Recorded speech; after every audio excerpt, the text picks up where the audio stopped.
I wonder if you're like me and you really dig service provider network core technologies. I've seen that over my career. I really had a liking to networking. And then even more so, the service provider arena of network engineering.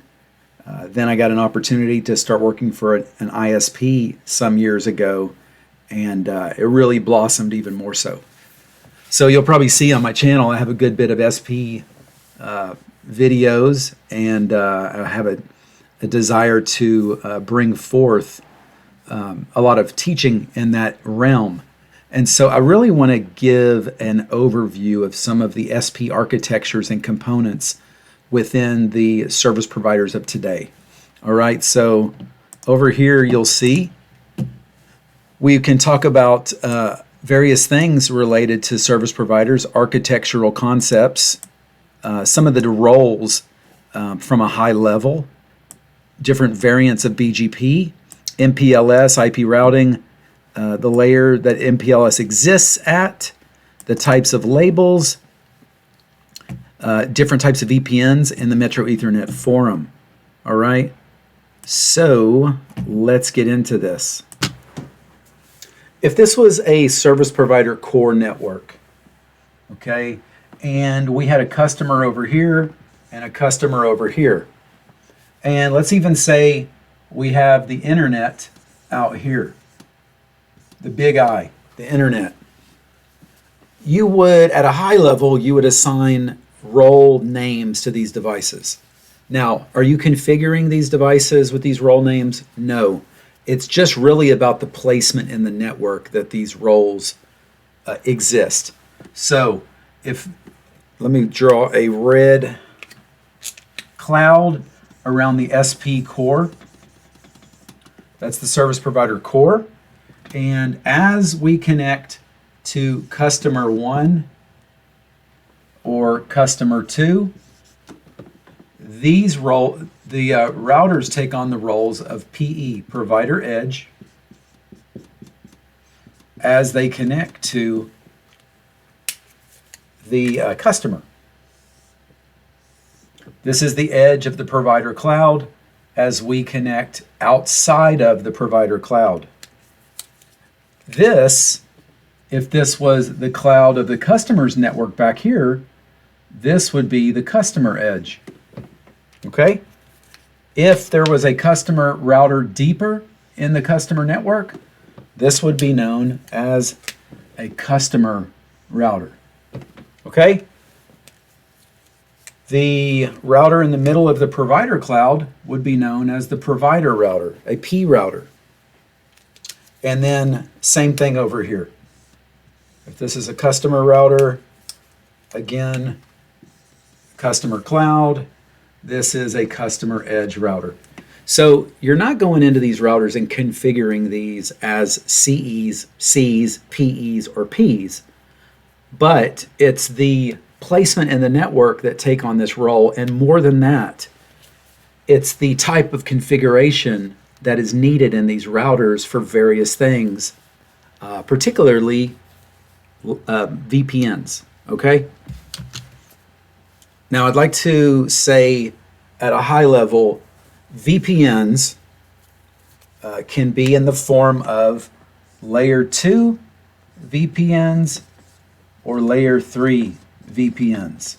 Layer 2 VPNs are just that. They are layer 2. They are bridging Ethernet across a metropolitan area network or a wide area network.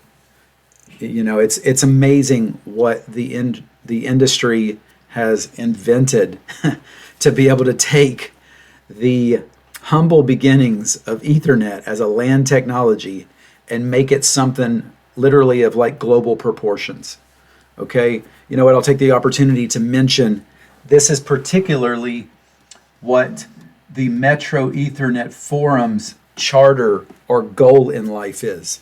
The Metro Ethernet Forum, their goal is to advance Ethernet, advance the development of Ethernet at carrier scale. When we say carrier, we're really talking about service provider.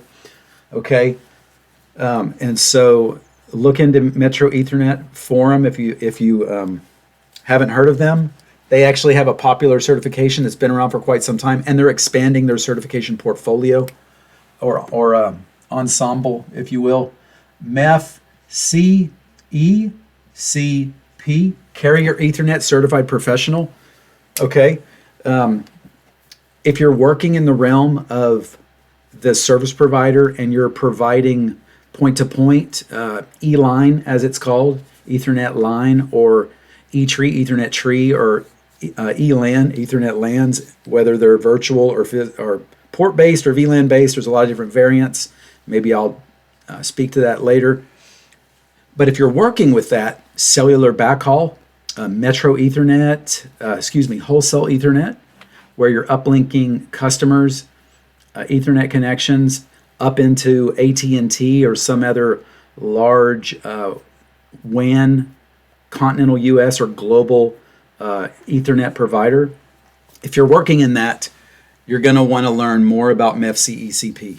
Okay, it's going to help you understand those concepts. MEF-CECP, vendor agnostic certification. They don't they don't even try to push a certain type of layer 2 technology in how you would implement carrier Ethernet.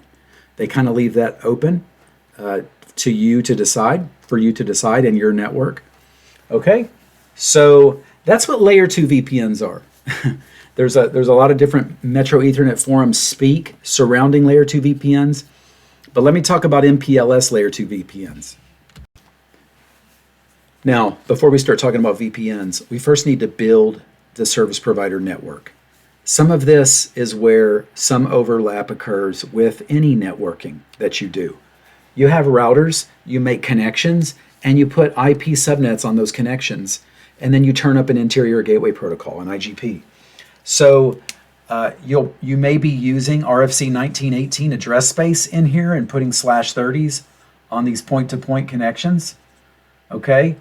And then you choose an IGP, OSPF, or ISIS are typical in the service provider arena, okay? You want to stay standards-based and not get into vendor lock-in. EIGRP is probably not what you'll find in the service provider arena. You probably won't even find it in the blueprint for the SP technologies, okay? Or for the SP certifications. So, at the foundation, this is a typical IP network. In the interior, in the core is what we call it. In the SP core, you have connections, subnets on those connections, and an IGP. You will turn up a loopback on each one of these. I'll just draw kind of a loopback like this, hanging off of each one of these. You'll put the loopback into the IGP, and so the loopbacks are reachable on all your routers. It's not uncommon with basic networking. Now, next, and before I say the next thing, let's keep a list. You're turning up connections between routers with IP subnets. You're putting IP addresses on your subnets. Okay, those are the first two things on your checklist. Then you're turning up an IGP. Okay. The next thing is we need to MPLS enable our core. Okay. Now, in doing so, I already wrote it here. I can get rid of some of this stuff. But one of the simplest ways to MPLS enable the SP core is using Label Distribution Protocol. Okay, LDP, Label Distribution Protocol. The LDP is the control plane mechanism for how we advertise labels such that we can populate the forwarding tables in our provider nodes so that we can forward protocol data units at layer 2.5. Layer 2.5 is the layer that MPLS exists at. Okay, and so LDP is the control plane for MPLS in the forwarding plane, otherwise known as the data plane. Okay, so I'll also add that the early proprietary version of LDP was Cisco's TDP, Tag Distribution Protocol, for what was known in the forwarding plane as tag switching. Okay, so tag switching and TDP was Cisco proprietary, and it laid the groundwork. It paved the way for IETF standardized MPLS that multi-vendor now support.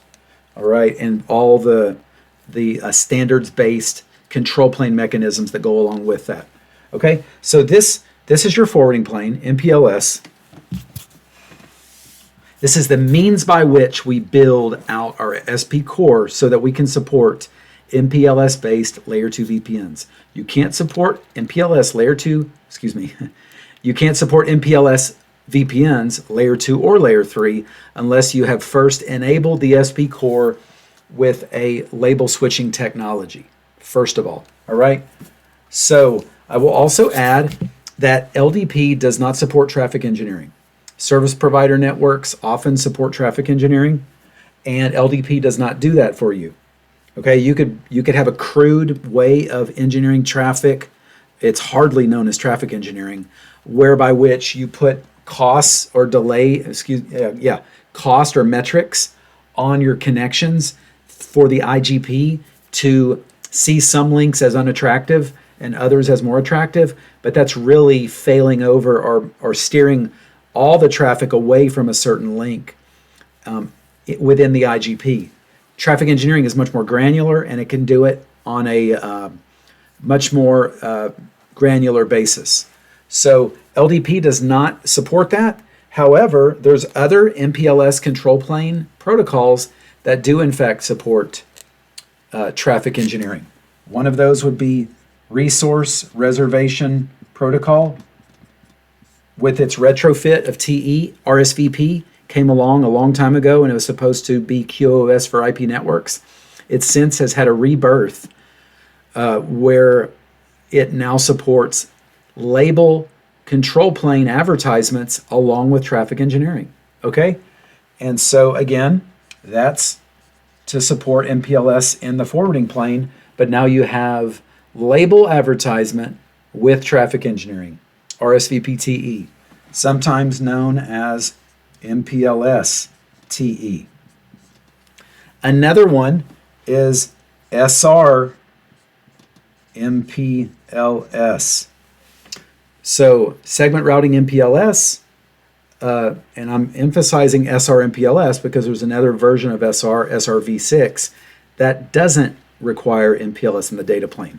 But segment routing with MPLS in the data plane is just that, MPLS in the data plane, and SRTE supports traffic engineering. And it does it in a stateless manner with improvements over RSVP-TE that was stateful and required more endpoint tunnel configurations. We can talk about these later. I'm just kind of giving some background as to other ways of enabling MPLS in your core. So these are various control plane label advertisement mechanisms that you may find that support MPLS in the forwarding plane. All right. There is segment routing V6, SRv6, that can do so over an IPv6 data plane. You don't need MPLS in your core anymore when you're using SRv6. It's quite interesting. And so it supports layer 2, layer 3 VPNs, but MPLS isn't needed. All right, so it's pretty cool. And really, I mean, I could see an enterprise using a lot of what service providers do to make some of the things easier, or more elegant over the wide area. If you're doing, I mean, I just think the MPLS based VPNs, which we'll get into, are quite elegant, and I could see a large enterprise building out their network like an SP core. So you don't necessarily have to be a service provider to find these things or even want to do these things. Now, I will say that if you have a non-MPLS enabled network, it's not service affecting to start turning up MPLS on your interfaces and start letting LDP neighbor up and start letting those labels get advertised. You're MPLS enabling your core, do it in a maintenance window to forego any or to in case something bad goes wrong. But it's something that you can start doing while your network is already a vanilla IP network. Okay, so let's say we have enabled LDP in our core. Label Distribution Protocol, one of the easiest ways to get MPLS going. And we've enabled LDP, it's on. Now, LDP, you need label switching on your PE to P connections. We talked about PEs and Ps earlier. You don't need label switching on your interfaces facing your customers or facing the internet. The only exception to that will be in when we start talking about inter AS VPNs. Am I going off the board? No, I'm not good. When we start talking about inter AS, so if this was a different AS over here, you know, our service provider network, let's call it AS123. If this was AS456, and this was AS789, then, and we needed to do inter AS VPNs, then we might need to do something known as BGP labeled unicast. We might be enabling labels on our BGP connections on our BGP connections between the providers for inter AS VPNs. But until that time, we're not talking about that. Okay, so to build out the standard service provider core, you need to enable, and I'll put a red dot there, you need to enable MPLS LDP on these interfaces. Okay, particularly MPLS forwarding needs to be enabled on these interfaces, where you're going to be switching traffic at layer 2.5. So why do we call it layer 2.5 anyway?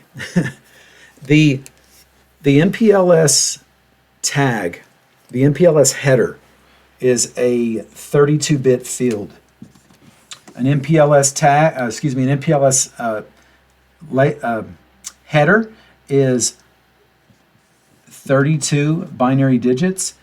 20, it's separated into 20, 3, 1, and 8-bit fields. This is actually the label. This is actually the MPLS label, that first 20 bits. This is what's known as EXP, experimental, and it ain't so experimental anymore. Back in the day, it was experimental. They didn't know if they were going to use it for QoS or not, but now they are, so they call it TC, traffic class. It's basically, COS, class of service, or QoS. That's what that's for. This 1-bit field is a bottom of stack field, signifying if it's flipped to on, this label happens to be the bottom of the stack, and we'll talk about stacking labels as time goes on. Particularly with VPNs, we'll talk about a 2-label stack. And this field back here is the time to live. Takes on a similar function as IP. TTL keeps traffic from looping around the network, but it also allows us to communicate the TTL of an IP header as IP is encapsulated in MPLS and carried across a provider network. We can then feed that information back up into the IP header as it pops out on the other side. We'll talk about that later on when we start talking about TTL propagation and things like that. But this is a 32-bit MPLS header. Now, MPLS is something that just came along 20, 25 years ago. And so it was fairly pretty hot technology back in the late 90s, early 2000s.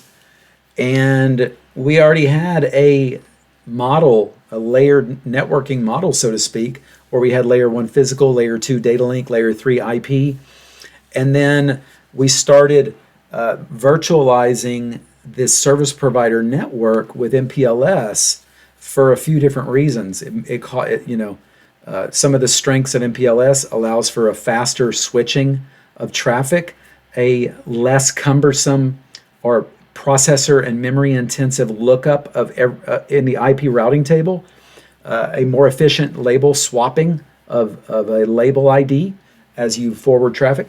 And so because of that, this was something that needed to happen at a earlier layer in the protocol stack, earlier than IP, but after Ethernet. So as we had the protocol model, we had physical, data link, network, transport. I can always remember it when I go down. All people seem to need data processing. So we already had, IP at layer 3 and Ethernet here. And so the inventors of Ethernet envisioned it being shim. I meant to say the inventors of MPLS. The word shim is an interesting word, but being shoved in between layer 3 and layer 2. So we call MPLS a layer 2.5 technology, and they call it a shim header. The MPLS header is known as a shim header because it is shimmed in between two existing things. It's very interesting. I built a wall in my house somewhat recently, and I installed my first door frame, and I learned that shims are integral parts of building a door frame and squaring it up, but they're not part of the rough cut framework of the wall, and they're not part of the door frame itself. However, they're an integral part. So MPLS is not part of layer 3, it's not part of layer 2, but it is quite integral in SP networks. And so anyway, it exists at layer 2.5.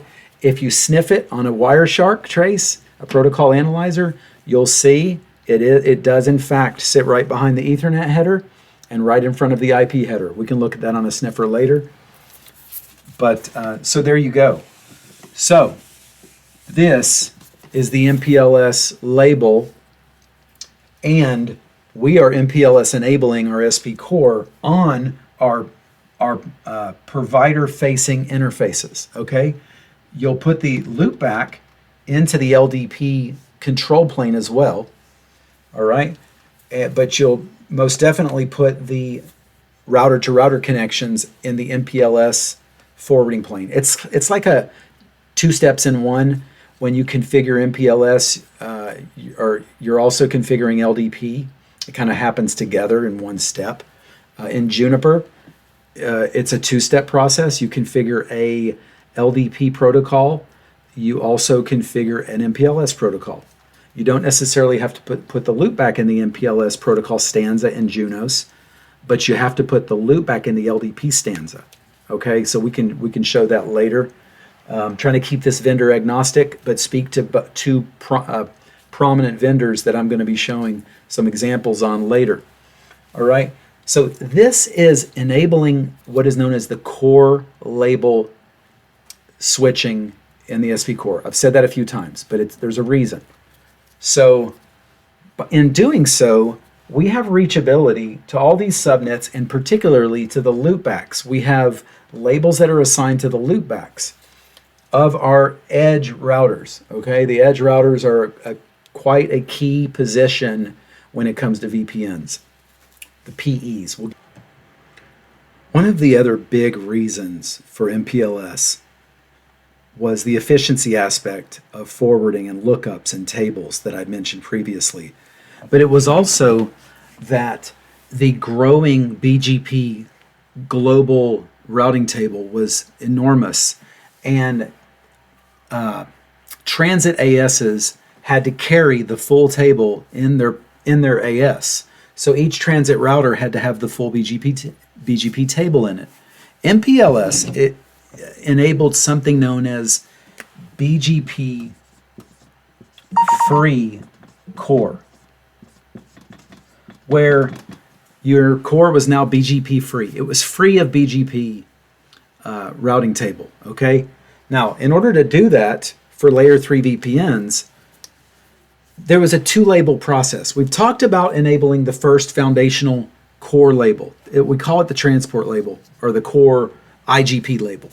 Everything we've talked about to this point, enabling LDP in the core, is for that first label. The second label is the service label. It's the VPN label. This is what we call it for layer 2 VPNs. This is what we call it for layer 3 VPNs. It's the service, the VPN service label. Okay? It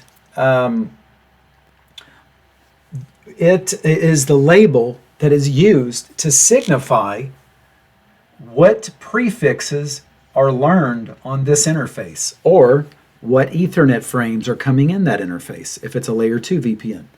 Okay? So in order to build further in our SP core, we need to enable a VPN protocol. All right? Now, some layer 2 VPNs can be based on label distribution protocol. They can be LDP based. It's a variant of LDP known as TLDP, targeted LDP, where a TCP session goes from this PE to this PE, for instance. If we were doing an Ethernet layer 2 VPN from here to here, there would be, in addition to the core that we've already talked about, there would be an additional TLDP session from here to here that would then advertise that VPN label that is then going to be used in the forwarding plane process. There's that two label stack that I was talking about. The first label is the transport label. That second label is the VPN label. For protocols or L2 VPN technologies that are based on LDP, that's it. You don't have to configure you don't have to configure anything else. LDP is already configured, and you can make use of LDP that's already configured in the core to implement LDP-based VPNs. You can enable, my phone is blowing up. You can enable Martini pseudo wires, RFC 4447, which are point-to-point pseudo wires, or L2 circuits in Junos speak. Those are based on LDP. You can enable VPLS, virtual private LAN service, based on LDP, known as manual VPLS. Manual meaning that it's not auto-discovered, but you have to manually configure your neighbors on each one of those VPLS participating endpoints. Okay, so you can build L2 VPNs based on LDP as your network is, as we've already stated. Okay, now for BGP-based VPNs, BGP-based VPLS, where there's auto-discovery involved, or BGP-based layer 3 VPNs, you will then need to go to another step and enable what's known as multi-protocol misspelling, multi-protocol BGP. The reason we call it multi-protocol is because BGP in its beginnings was by and large IPv4 unicast. BGP has always been the way that ASs and ISPs connect together, and it's how we advertise our reachability information. For decades, it was IPv4 unicast primarily, or in large part. In today's day and age, my gosh, BGP has grown in a huge way to support many different things. One of which is yours truly, service provider based VPNs, BGP service provider based VPNs. Okay, and so the multi-protocol aspects of BGP is its ability to carry these different address families that represent a expansion, or it's a larger address known as VPN v4 and VPN v6. For L3 VPNs, for IPv6 would be known as VPN v6. It's a way of making customer routes unique by prefixing them with a 64-bit route distinguisher, an RD. So I'm getting a little more into L3 VPN details more than I wanted to in this overview. But this is what multi-protocol BGP is. Now, all that to say that if you're going to do BGP-based L2 VPNs or L3 VPNs, you're going to need to BGP enable your routers. Now, this is still foundational. You're not even configuring the VPN itself yet. You're configuring the foundation. You've turned your routers on. You've made connections. You've turned up /30s on your interior network. You've turned up an IGP. You've turned up a core label distribution mechanism. You're turning up multi-protocol BGP. Multi-protocol BGP just is the mechanism whereby which BGP is going to advertise those labels. But there's still another component of VPNs that goes on top of that. Okay, so to begin with, you're turning up multi-protocol BGP. Now, here's where I need to emphasize PEs. PEs is where multi-protocol BGP is configured. You don't need it there on your P router. You need to be able to label swap, but you don't need to learn loopback reachability for LX VPNs, BGP-based layer 2 VPNs or layer 3 VPNs. You don't need to learn about this box because there's no customer traffic on it. You're not ingressing or egressing native IP or native Ethernet frames on that box for a customer. It's a transit node swapping MPLS labels in and out. So the actions of MPLS are push, pop, or swap. Okay? So we'll talk about that a little more, but I just want to throw that out there because we're talking about this is purely swapping. Now, you'll turn up multi-protocol BGP on these edge routers. I'm going to say right away, this is a single AS. Therefore, this is really multi-protocol IBGP. The rules for IBGP come into play, meaning you need to fully mesh your IBGP environment. I'm throwing a lot out there in this video, but I'm trying to keep it high level and just paint a picture, tell a story. Okay, so you need multi-protocol IBGP on these PEs, and the IBGP rules come into play. Fully mesh. Every neighbor meshes with every other neighbor.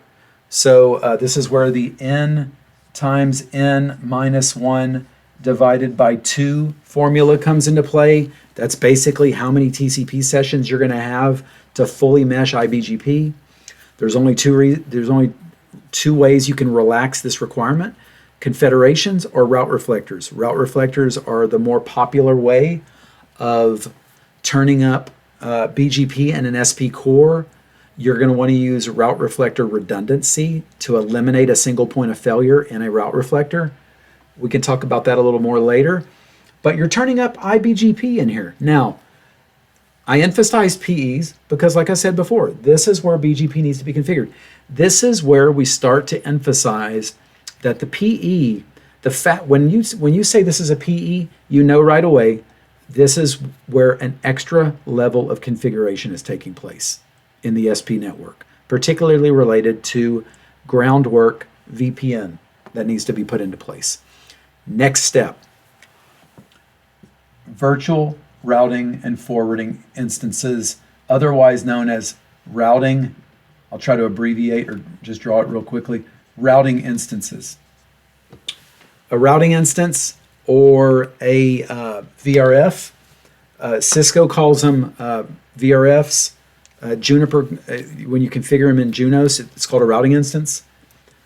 But again, the VRF, now this is the VPN portion of the configuration. Okay, this is where you are creating the extended community attributes for importing and exporting RTs, the route targets. Those are the extended community attributes to elegantly bring in imported routes from foreign PEs, or export yours with a certain RT so that remote PEs can then import your RT. So this is all part of the VRF, or the routing instance configuration. And again, it only happens on the PEs. So you're beginning to see that in the SP network, the provider edge is where the heavy lifting comes into play regarding the VPN configuration. The P router is a low latency brute force, or not brute force, brawn, strong packets per second, or MPLS frames per second, as if you may want to call it that, switching. It's all about high speed switching in the core, and you're not implementing very much policy. So this is where your VPNs come into play out here on the edge.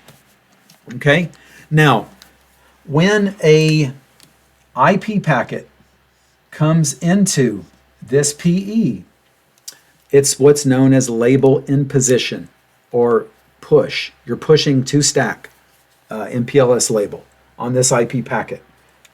You're pushing the label as it relates to the VPN that it's going to, and you would have learned that label from the remote side over here. If this is where the IP subnet is in the VPN that it's going to, there will be a VPN label as it corresponds to this interface, or this subnet over here, that is getting pushed on to this packet as it's going across the forwarding plane. It'll also have a core label as to how to get to this PE, the loopback of this PE. So that's your two MPLS labels. It's the service label and it's the core transport label. The core transport label can get swapped along the way, but the VPN label stays intact and it's carried all the way across the core, so that when this PE pops off that core transport label, the last label it sees in the bottom of the stack is the VPN label, and it knows where to put that packet into. It knows what VPN to put it into. Look, if there's multiple VPNs on this PE, it has to know what VPN these protocol data units correspond to, and that's what the VPN label does. So hopefully it's clear now that in a VPN you use two labels, and that first core transport label is so that an ingress PE knows how to get to the loopback of the egress PE, and that second label, the VPN label, is learned either using TLDP for LDP-based VPNs, or it's learned using multi-protocol BGP when using BGP-based VPNs. Hey, so I hope this was helpful. I hope it was a nice, good overview for some of the architectural components that we are dealing with when building out our service provider network. I'll be looking forward to turning some of these on in Junos and iOS XR, maybe even iOS XE, as we move forward in our different labs that we're going to be doing.